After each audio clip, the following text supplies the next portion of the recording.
What if the food you trusted the most was quietly harming you? We spend extra money on premium products thinking we are buying safety, purity, and quality. But imagine this, one day you discover the very thing you paid more for might be linked to cancer.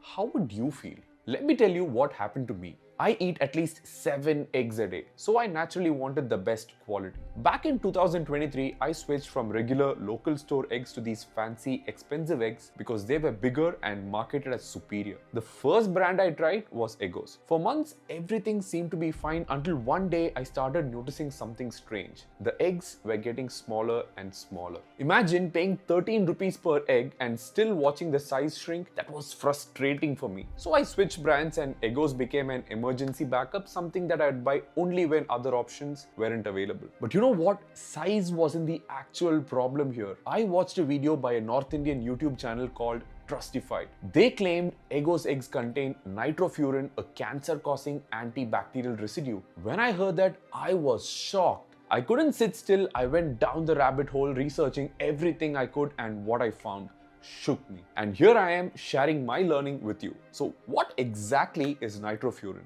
and why does it matter? Think of nitrofuran as a category of antibacterial drugs used in both humans and in livestock. One specific drug in this category is Nitrofurantoin, which is prescribed for uncomplicated urinary tract infections. To simplify it, nitrofuran is a fruit category and nitrofurantoin is one specific apple inside that category. Now here's where it gets tricky. Nitrofuran is classified as a group 3 carcinogen in humans, which means it's not classifiable. Sounds harmless, right? So why the panic? Here's the twist most people don't know. When not carcinogenic doesn't mean safe. Let's compare it with Diet Coke, which contains aspartame, a group 2B carcinogen. So group 2B basically means weak evidence in humans and limited evidence in animals. And it's got weak mechanistic proof, which means it's not just saying A causes B, it's showing how A causes B.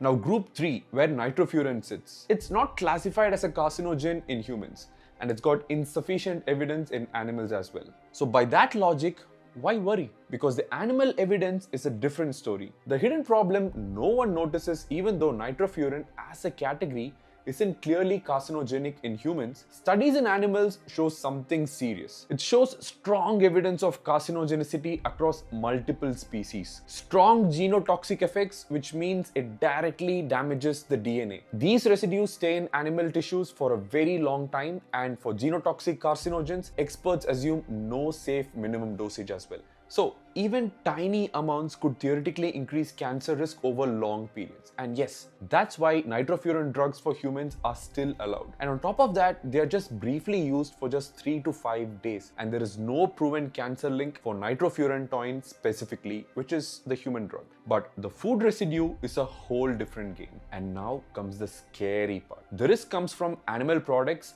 and not humans consuming the drug directly. The concern comes from this. In mouse studies, animals fed meat containing nitrofuran residues developed cancer due to DNA damage. But here's the catch. You cannot ethically feed humans contaminated meat for years to measure cancer risk. So scientists had to find another way. And here's what EFSA, which is the European Food Safety Authority, found. And this will surprise you. They calculated how much nitrofuran caused a 10% cancer risk increase in mice. And then they converted that to human equivalent levels. Their conclusion was a person would have to eat around 100 to 1000 times more residue than what's currently found in food. Sounds safe, right? This sounds just like how to increase cancer risk from Diet Coke. You'd need to drink like what, 21 cans a day? Then why ban nitrofuran in food while aspartame is still permitted? Let me tell you why nitrofuran is being banned despite low risk, and this is the most important part. Regulators say even tiny amounts may add risk because nitrofuran is genotoxic. The residues stick to animal tissues, making it hard to guarantee safety.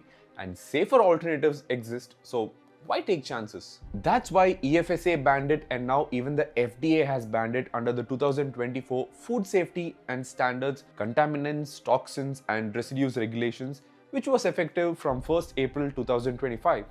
So where does that leave us? Honestly, As a consumer, even I'm confused and worried and frustrated as you might be right now. For the moment, all I can do right now is switch to a different brand and stay informed. But I want to know what you think. Should we be worried? Should we completely avoid these eggs?